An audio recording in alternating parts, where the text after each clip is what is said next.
Okay, so if you're an aesthetic practitioner, you know this feeling, right? You have a great consultation, the client seems totally on board, and then they walk away saying they need to think about it.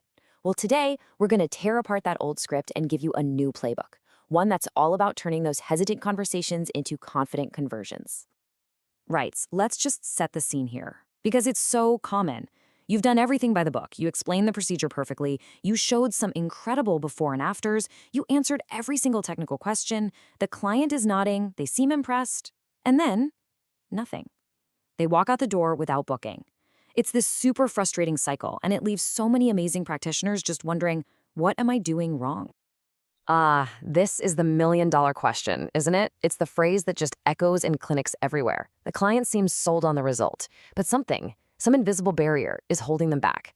And it turns out the answer almost never has to do with your clinical skills or even the treatment itself. And this right here is the big aha moment, the real difference maker. The thing that separates a booked appointment from a missed opportunity is happening right here. It's in the words you choose, the questions you ask. It's not about being a better clinician. It's about becoming a master communicator and really, truly understanding what's going on in their world. So if we're going to fix the conversation, we've got to get inside the client's head first. I mean, this isn't like buying a new pair of shoes. Aesthetic decisions are personal. They're emotional. So let's break down what's really going on behind their smile. This is probably the single biggest mindset shift you need to make. So many practitioners get caught up in what the treatment does. It reduces wrinkles, it adds volume. But the client? They couldn't care less about the what. They're buying what it will do for them. They're buying confidence. They're buying a feeling. They are buying a new version of themselves. Okay, so there are three huge things always happening under the surface. First, vulnerability. It's a big deal for someone to sit down and point out the things they're insecure about. Second, investment. And I don't just mean money, it's time, it's emotion, it's hope. And third, something we can call transformation anxiety. That little voice asking, what if? Your job is to be their guide through this tricky emotional landscape. And just think about this for a second. While you're explaining the science behind a filler or the mechanism of a laser, this is the conversation that's happening inside their head. These are the real objections. Your words aren't just explaining a procedure. They're competing with these deep-seated fears. You have to address this conversation to turn that anxiety into pure excitement. All right, so that's the what. Now, how do we actually do it? Let's get into the practical stuff. The new playbook. We're going to look at 4 really powerful but simple communication shifts that can completely change the dynamic. We'll lay them out as easy before and afters. First up, we are totally changing how you start the conversation. The old way is to jump in and start prescribing solutions. The new way? You become an explorer. You're not pushing a product. You're on a mission to uncover their vision for themselves. And look at this comparison. It says it all, right? The old way is transactional. It reduces their concerns down to a simple problem solution. But the new way, it opens up a real conversation about their feelings, their desires. In one sentence, you go from being a salesperson to being their partner. Okay, let's talk about the elephant in the room. Money. This is where so many amazing consultations just fizzle out. So the second shift is all about reframing that discussion completely. We're moving away from cost and focusing on the emotional value of the result. I mean, do you see the massive difference here? The first one just puts a price tag on it, makes it a commodity you can shop around for. But the second one, that's where the magic happens. When you help a client put into their own words what that confidence is worth to them, suddenly the price isn't an expense. It's an investment in their happiness. That is a total game changer. Okay, shift number 3. This is all about the end game of the consultation, how you approach those closing moments.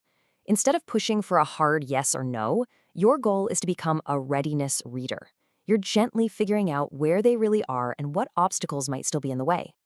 The old way is just setting yourself up for rejection, isn't it?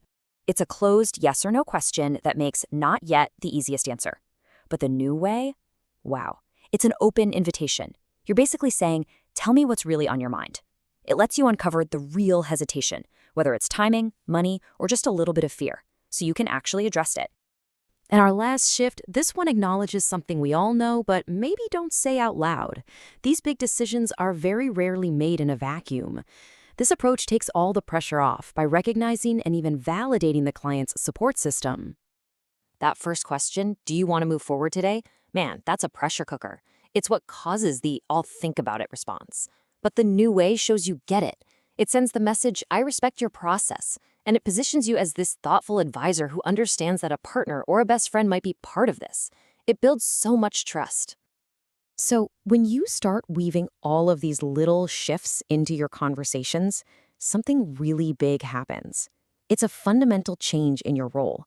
You stop being someone who just sells a service, and you become someone who builds a genuine partnership, one that's founded on trust and a really deep understanding. And this is what we're aiming for. This is the transformation for you. An aesthetic advisor is so much more powerful than a salesperson. You're someone who puts the client's confidence and well-being first, above everything else. That's an identity that not only feels better, but it's way more successful in the long run.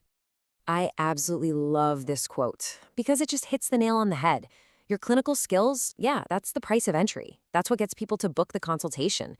But your empathy, your communication, that's what earns you the right to be a part of their story. Trust is the only currency that matters in this field. All right, so let's boil this whole thing down into a super simple 4-step philosophy you can take with you. Number 1, uncover the vision. Don't sell, explore.